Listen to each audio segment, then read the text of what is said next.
Dr. S.K. Nanda, the chairman of the session, will now speak.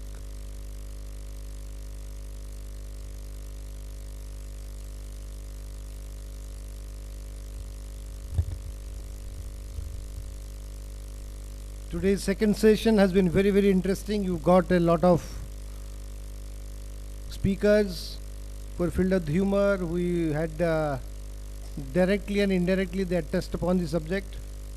But since I am chairing this session and this session is going to end and the third session is going to begin and the speakers are all here, I wanted you, basically the young youth, because it's for youth, 3 or 4 things I wanted to assemble at the end of the entire proceedings, because all the 4 speakers have talked on different points.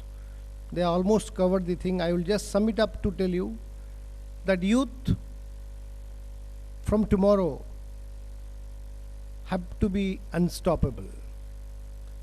Unstoppable means they have to discover. I wanted to give you a small anecdote. A 6-year brother and 8-year brother are today playing in a village. They're talking, walking, they eat together, they go to school. In the process of going, one falls into the well. The other brother cries for help, doesn't get. He sees a bucket, tries to take the bucket and put the water back in the well. Thinks he would not be able to do the act of saving his brother. At the end of the show, with putting all his might, mind, soul together, and somehow or the other, with little bit of luck, he is able to draw him out. And later on, he is very, very confident, and comfort level goes up. He thinks he has achieved, he has discovered himself. And that spirit which came into him probably made him a new youth. It's an unstoppable youth. This is the youth. You have to do some act by which you benefit someone, and that beneficiary should be able to acknowledge something in you which he has not seen. And that is exactly what this youth should do it. At the mohalla level, at the city level, at the village level, at the family level. Fortunately, India has got a very linear kind of a family, linear kind of an equation. Individual, family, community, society groups, and then the state. In other countries, we don't have this, either individual or state. There is not much of community, there is not much of family trappings. We have got the fantastic distinction, unique USP is in us, that we have got this family system. And though that is the reason why we have been able to survive all the shocks.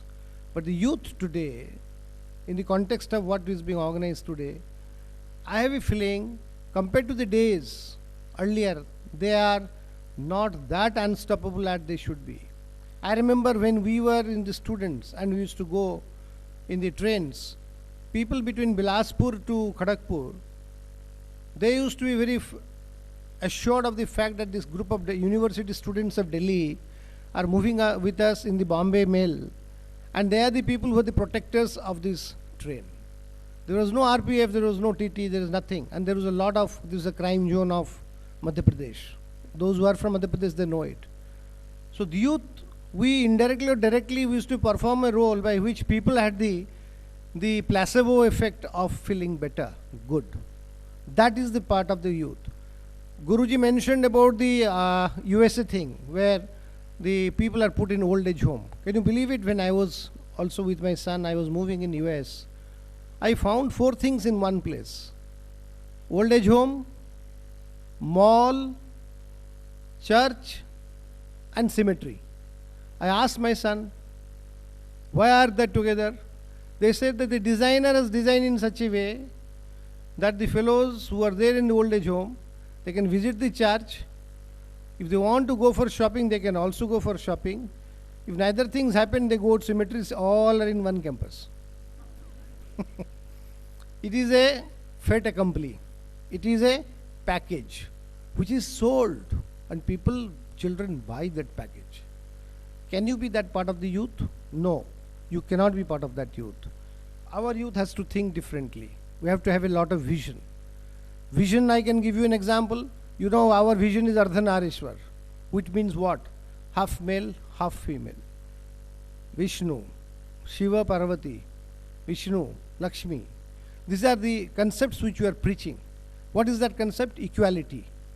Both powerful, both centers of power.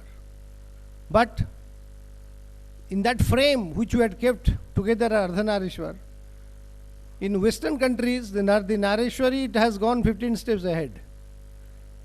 And in India, the Nareshwari has remained 15 steps behind. We are now asking youth that you do Beti Bachao, Beti Padhao, and we are trying to remedy the ills and the evils. And there we are trying to say that no, try to save families, try to have a child, have a feeling of family oneness. Concepts which were very dear and near once upon a time are being now put up through schools. People are learning, counseling centers are opening up to teach them because we have forgotten the principle of what we have preached. The vision is gone. Same thing, vision, I can tell you, when a temple is being built, someone is cutting the stone, someone is parceling the stone, chiseling the stone, and someone is putting the stone. Ask that fellow, what are you doing? He says, I am cutting this stone for my bread and butter.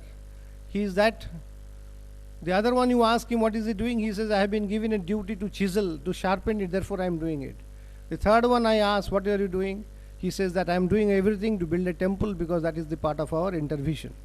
The first one is a tamasic fellow, he is doing it for his bread and butter. Second one is a rajasic fellow because he is given a function and a role.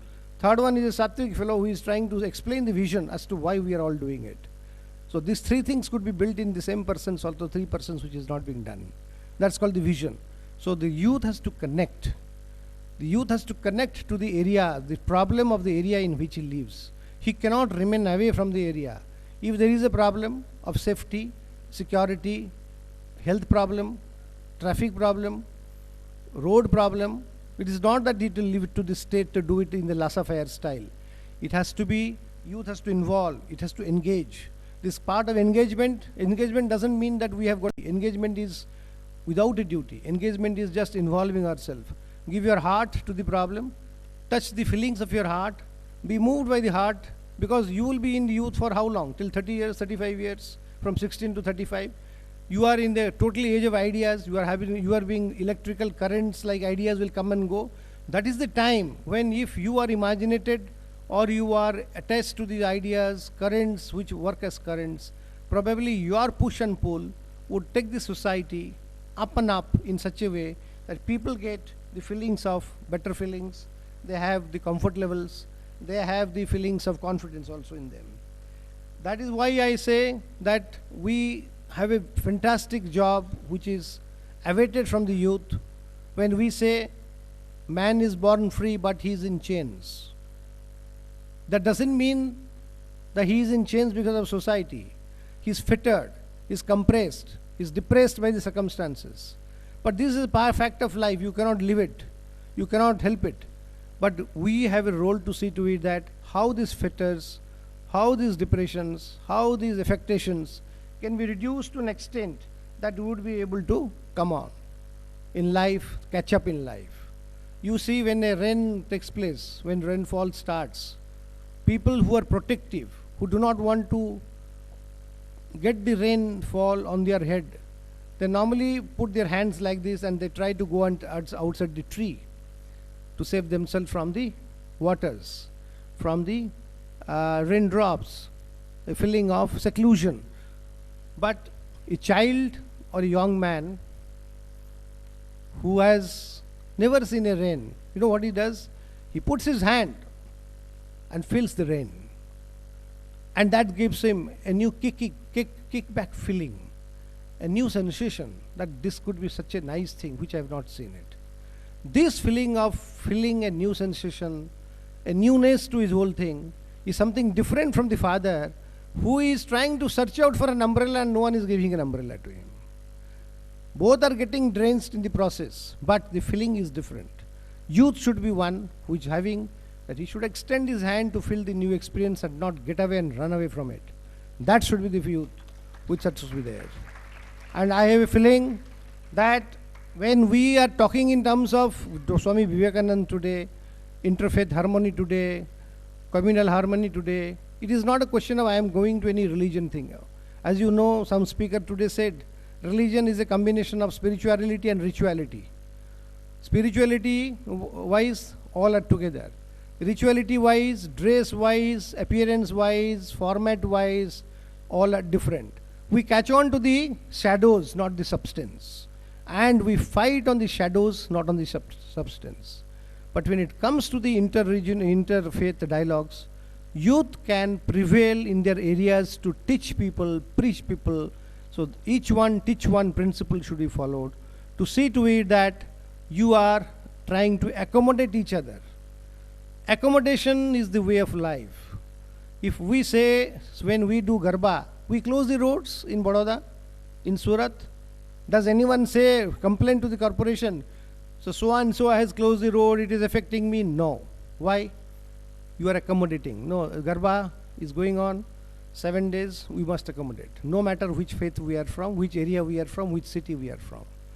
This is the spirit of accommodation. When the music system is going till 60 hertz,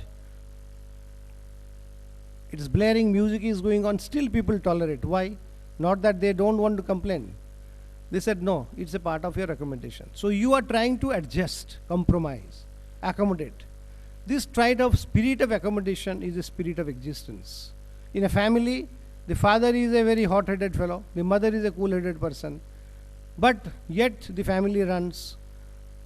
He thinks that he is not responsive, she thinks that he is not caring, still the family runs. So their accommodation prevails. When it comes to the interfaiths, there is no accommodation.